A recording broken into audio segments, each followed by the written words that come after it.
André the Giant wasn't just the man you saw on movie screens or in wrestling rings. What happened in his final days? It was raw, it was personal, and it's something the world never truly got to see. This story isn't just about death, it's about what someone chooses to say when they know their time is running out. And once you hear what André said before he closed his eyes for the last time, it'll stay with you forever. So stay with us, because today, we're revealing everything. The giant who couldn't stop growing. André René Roussimoff wasn't born a giant. He came into this world on May 19, 1946, in Coulommiers, France, a small town east of Paris. Born to Boris and Marianne Roussimoff, who were of Slavic descent, he had no signs of what was to come. His father was a Bulgarian immigrant, and his mother, Polish. Neither of them were particularly tall. In fact, they had no reason to believe their son would ever become anything other than ordinary. But by the time André was 10, he was already towering over his peers, standing well above 6 feet tall. At first, his rapid growth didn't raise any red flags. But as he got older, the mystery of his size began to unfold. By the time he hit adolescence, it was clear that something wasn't quite right. This wasn't just a case of a boy growing taller faster than usual. This was something far more unusual. A medical condition, still undiagnosed in his early years, would soon take over his life: acromegaly. Acromegaly is a rare disorder that happens when the body produces too much growth hormone, usually due to a benign tumor on the pituitary gland. For André, it meant gigantism, the abnormal growth of his bones and tissues, and the kind of physical challenges that no one could have prepared for. His hands, his feet, his face, they kept growing. With it came chronic pain and a slew of physical complications, but no one knew the cause yet. All they saw was the spectacle of a young man who was bigger than life. By 1971, André was spotted by Vince McMahon Sr., the head of the Worldwide Wrestling Federation. McMahon knew he had something special. André had the potential to be a global star. But before that could happen, André had to be rebranded. The name Jean Ferret wouldn't work. It needed to be bigger, more unforgettable. So, André the Giant was born. Vince McMahon crafted an aura around André, a sense of mystique. He became the unbeatable giant, the one who couldn't be knocked down. In a world before social media, before the internet, wrestling was all about mystery. And André, he was a living legend in the making. Fans were told André was 7 feet 4 inches tall and weighed over 500 pounds. Those numbers were exaggerated, but who was going to question them? When you stood next to him, the numbers didn't matter. He made even the toughest wrestlers look like children. Throughout the 1970s and 1980s, André wrestled nearly every night, hopping from city to city, country to country. But the physical cost of this lifestyle, it was brutal. Flights were uncomfortable, hotels were cramped, and there were very few places in the world built for someone of his size. He couldn't even fit into airplane bathrooms. Chairs would break under his weight. Tables had to be moved just so he could sit. Yet, André never stopped. But as his fame grew, so did his suffering. The symptoms of acromegaly began to take their toll. His joints screamed in agony. His spine started to compress. Walking became harder and harder. He needed back braces. He relied on canes. But through it all, André never complained in public. In the ring, he was still the giant, lifting opponents, throwing them around like rag dolls. But behind the scenes, the story was different. In private, André turned to alcohol, not for fun, but for survival. It's widely reported that André could drink up to 100 beers in a single sitting. It wasn't about recreation, it was about dulling the constant pain that nothing else could ease. Painkillers didn't work, and doctors struggled to find the right dosage for someone of his size. So, André drank, he laughed, he endured. Despite all of this, his charm and warmth were undeniable. His deep, booming laugh, his love for playing cards, his generosity, they all made him beloved by those who knew him. To his fellow wrestlers, he was the gentle giant. To his fans, he was a living legend. But few understood the sacrifices he was making just to keep that legend alive. By the early 1980s, André had become a pop culture icon. He had everything: fame, admiration, and the world at his feet. But behind the scenes, his body was quietly betraying him. No one knew how much time he had left. And when it was over, the world would be left with one final, unforgettable moment. But the real story, that's what you're about to hear. Acromegaly had never stopped its relentless progression, and now, it was taking its toll in ways that André couldn't escape. His joints were deteriorating fast. Severe back pain, chronic hip issues, and worsening knee problems had turned simple movements into agonizing struggles. His once mighty frame, the one that had made him a spectacle in the ring, was now a burden. Each step was slower, more labored, with visible discomfort. In the ring, it was becoming painfully clear. The agility and strength that had once made him a phenomenon was slipping away. But despite it all, André kept going. He didn't have to, he had more than earned a rest. He could have walked away, let his body heal. But for André, stepping away wasn't that simple. His identity had been built around being the Giant. The fans, the promoters, the persona, it was all part of him.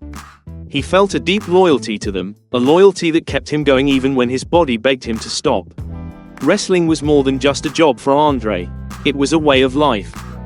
And maybe, deep down, it was a fight against something much bigger than any opponent, a fight against the pain, against time, against the inevitable end. He began to take fewer bookings, only making selective appearances. Cameos, tag team matches that took some strain off his body, and staying out of the spotlight between shows became his routine. When he did step into the ring, he often relied on the ropes or his opponents for balance. His fellow wrestlers adjusted, understanding the unspoken truth. André was still a giant, but his body was breaking down. During this time, André spent more and more time in Japan, where he was still revered as a legend. The fans there treated him with the utmost respect, and the wrestling schedule was more forgiving. It was in Japan that he would wrestle his final match, though no one knew it at the time. On December 4, 1992, André stepped into the ring one last time. The event took place at Korakuen Hall in Tokyo, Japan, a six-man tag team match under the All Japan Pro Wrestling banner. André teamed up with two legendary Japanese wrestlers, Giant Baba and Rusher Kimura, against Haruka Agen, Masanobu Fuchi, and Motoshi Okuma. The match wasn't highly publicized, and by all accounts, it wasn't a show-stopping spectacle. André didn't do much in the ring. He came in for a brief moment, delivered a few strikes, and then exited. The crowd, however, didn't need a flashy performance. They knew they were witnessing history. They revered him not for the match, but for the man himself. André didn't need to prove anything anymore. There was no dramatic finish, no grand final moment, no tearful farewell speech. He didn't announce that it would be his last match. He didn't make a show of it. André simply did what he always did. He wrestled, quietly, with pain, with dignity, and then he left. Backstage, those who saw him knew that something wasn't right. His breathing was labored. He needed assistance just to walk, rarely standing upright for long periods of time. But André, as always, brushed off the concerns. He never liked talking about his health. When anyone asked how he was doing, he'd smile and say, "I'm still here." It was a line he had used many times before. But this time, there was a weight to it. A weight that carried the knowledge of his true condition. After the match in Tokyo, André didn't return to America immediately. He had one last place to go, a place that meant more to him than any wrestling event. He was heading to France. That Tokyo match, it wasn't meant to be a farewell. There were no retirement parties, no grand send-offs. André likely didn't know that this would be the last time he would ever step into a wrestling ring. But life, as it often does, had other plans. In the weeks before the match, André had been relying on a cane to walk. Some say he even used crutches off camera. His spine was compressing under the weight of his massive frame, and each day was becoming harder to bear.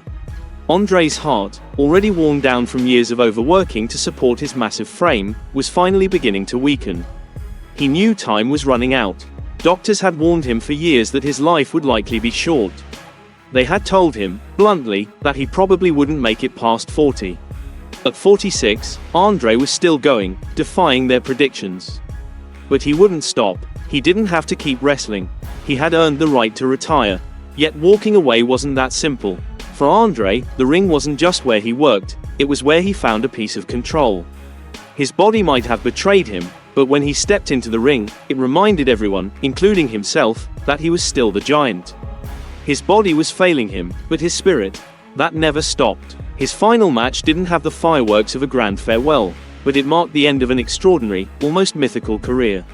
From the roaring crowds of Madison Square Garden to the quiet, humble hall in Tokyo, his journey had come full circle. He began wrestling in Europe, mostly unnoticed. And he ended it in Japan, no fanfare, just quiet respect. No spectacle, just a man, doing what he loved, one last time. To the world, André the Giant seemed untouchable. But by 1992, he was more fragile than anyone realized. Every match was a battle of will. Every step in the ring was a defiance of pain. And each cheer from the audience was a reminder of why he kept going. That final match, tucked away in wrestling history, was the quiet departure of a man who had given everything to a world that adored him. But he did it on his own terms. No grand exit, just the Giant, still standing, for one last time. No one knew it then, but after that night, André the Giant would never wrestle again. In January 1993, André made a rare and personal trip back to France. His father, Boris Rausumov, had passed away.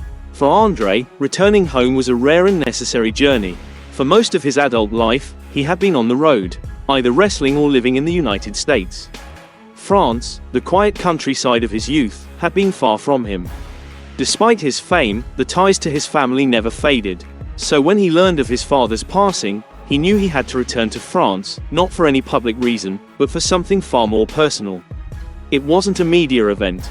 No reporters, no cameras, just a grieving son, traveling back home. By this time, André's health had seriously declined. The journey was difficult, but he didn't hesitate. He needed to be there. The funeral was held in Assy-sur-Marne, the small town east of Paris where André had spent part of his childhood. It was a simple affair, far removed from the grandiosity of his wrestling persona. André kept a low profile. He wasn't there as the Giant. He was there simply as a son. Most of his fans never knew he had made the trip. The media didn't follow. And that was exactly how André wanted it. His grief was his own. After the funeral, André could have returned to the US immediately. There were no professional commitments awaiting him, no bookings. But instead, he stayed. He extended his visit to spend time with his mother, Marianne, whose 82nd birthday was approaching. This visit held a weight that few could understand. André hadn't been home in years. And this time, this quiet time with his mother, was deeply significant. Maybe, in some way, he sensed it might be the last chance he'd get. For a man who had spent his life in hotel rooms, on planes, and in arenas, the peace of his childhood home felt grounding. He stayed at the Hôtel de la Trémoire in Paris but made frequent trips to Assy-sur-Marne to see his mother. Locals recalled seeing him at familiar cafes, relishing in the simple pleasures of life. André visited old friends, people who knew him before the fame, before the wrestling, before the world ever heard his name. To them, he wasn't André the Giant. He was simply Dede, the nickname he had as a boy. It was during this time that André would often play cards with his old friends, a pastime he enjoyed both for relaxation and for connecting with those he cared about. He'd sit for hours, laughing heartily, fully immersed in the moment. Despite the constant pain he was in, those who spent time with him said that he seemed at peace, unburdened by the weight of the world. Surrounded by loved ones, there was no crowd, no spotlight, just family dinners, quiet conversations, and stories shared by the fire. It was a life that André hadn't experienced much in his later years, but now, it seemed to mean more than ever. André kept to a simple routine during his stay. He didn't attend any public events, didn't make media appearances. He walked the same streets he had as a teenager, revisiting the places that held memories of a simpler time. And, through it all, he stayed close to his mother. Though he didn't talk about his health much, it was clear that he was struggling. His movements were slow, getting in and out of cars was difficult. He leaned on walls or furniture for support, but none of it interfered with the precious time he spent with his family. This trip wasn't just about grief, it was about reconnection, about closure, and maybe even about preparation. He had come home to say goodbye, not only to his father, but perhaps to the life he had once lived. And as the days passed, André remained mostly out of sight, but those who encountered him during this time remembered his presence. Quiet, unassuming, but larger than life, nonetheless. Even though age and illness had diminished his once mighty frame, André remained an unforgettable figure. Yet, there was a softness to him now, a sense that the man behind the myth was choosing, for the first time in his life, to focus on what mattered most. This wasn't just the Giant that fans had loved, this was a son, a brother, a friend. And on that final walk through familiar places, with the people who had shaped him, he closed a chapter of his life. A chapter that only a few would ever be privy to. January 27, 1993, was just another quiet winter evening in Arcis-sur-Marne. The streets were calm, the air crisp, and life in the small French town moved at its usual pace. But for André the Giant, that night would be his last. He joined a small group of close friends at a local cafe, spending hours with them, laughing, talking, reminiscing about times gone by. There was a comfort in the familiar routine. They played cards, teased each other lightly, and shared stories that spanned decades. Those with him that evening said André was in good spirits. Yes, he was tired, slower than usual, but he was content. Despite the toll his body had taken, despite the constant pain, he still found a way to enjoy those moments. He spoke fondly of his family, of the days he had spent with his mother, and even joked about the possibility of coming back to visit again sometime soon. No one saw anything out of the ordinary. Nothing to suggest the end was near. As the night wore on, André said his goodbyes and made his way back to Paris, returning to the Hôtel de la Trémole. The luxury hotel, tucked in the heart of the city, had long been familiar to him.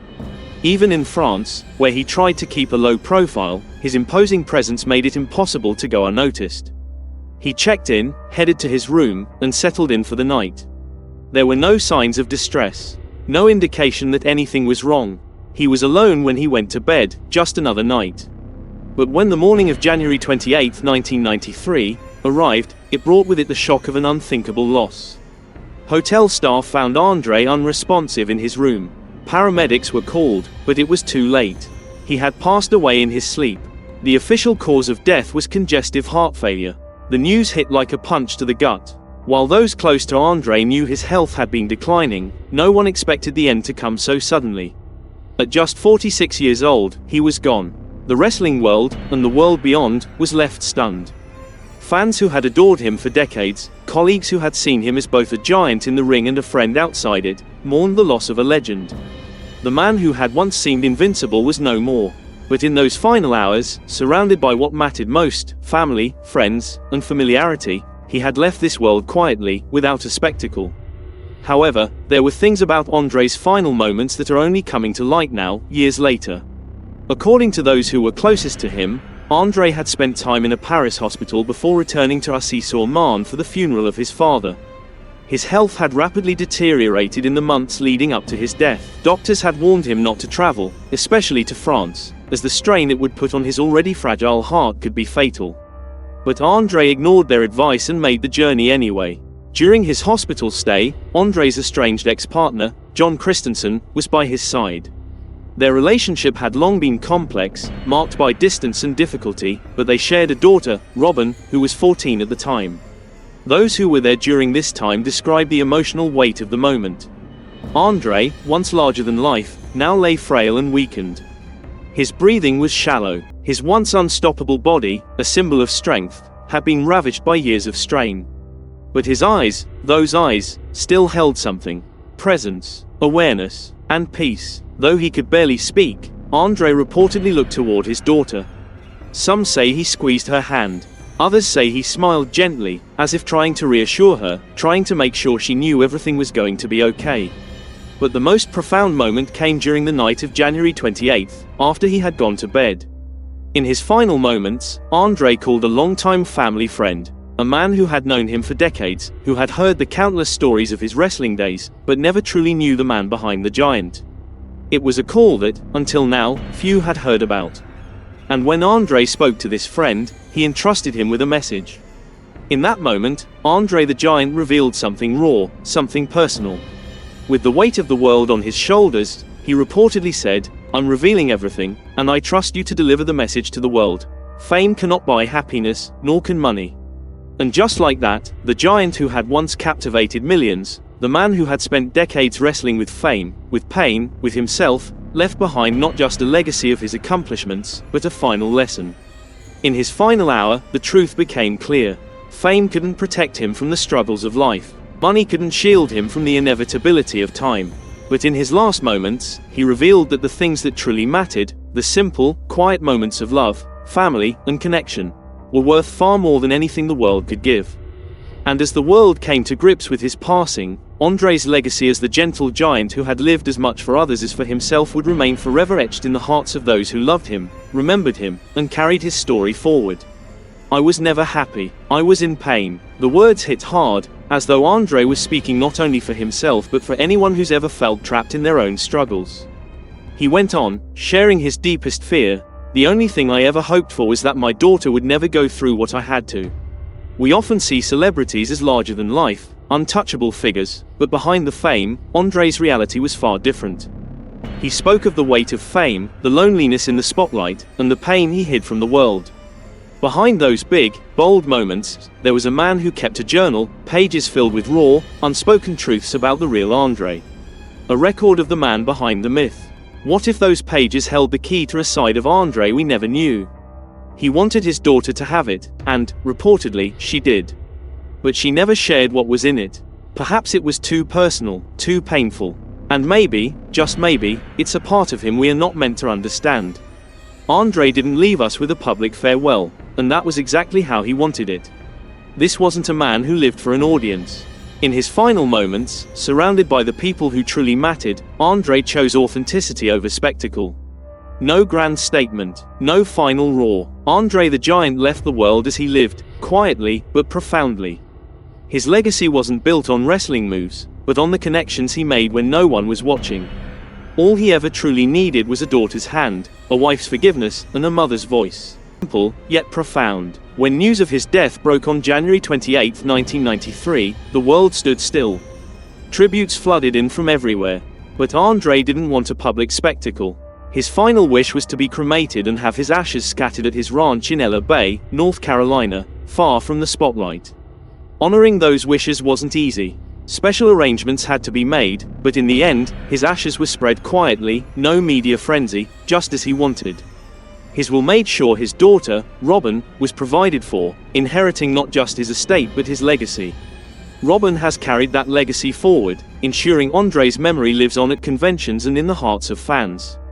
André wasn't just a wrestler. He was a symbol of breaking the mold and being embraced for who he was. Without him, there would be no WrestleMania or unforgettable moments like Hulk Hogan body slamming the Giant. But it wasn't just his size people remember, it was his laughter, his warm heart, and his loyalty. Those who knew him best cherished his playful side. André didn't ask for fame. He simply lived a life no one else could, and that was enough. In the end, André the Giant left behind more than just ashes. He left a legacy of sincerity, a reminder that greatness comes in many forms. He was a giant, but more importantly, he was André.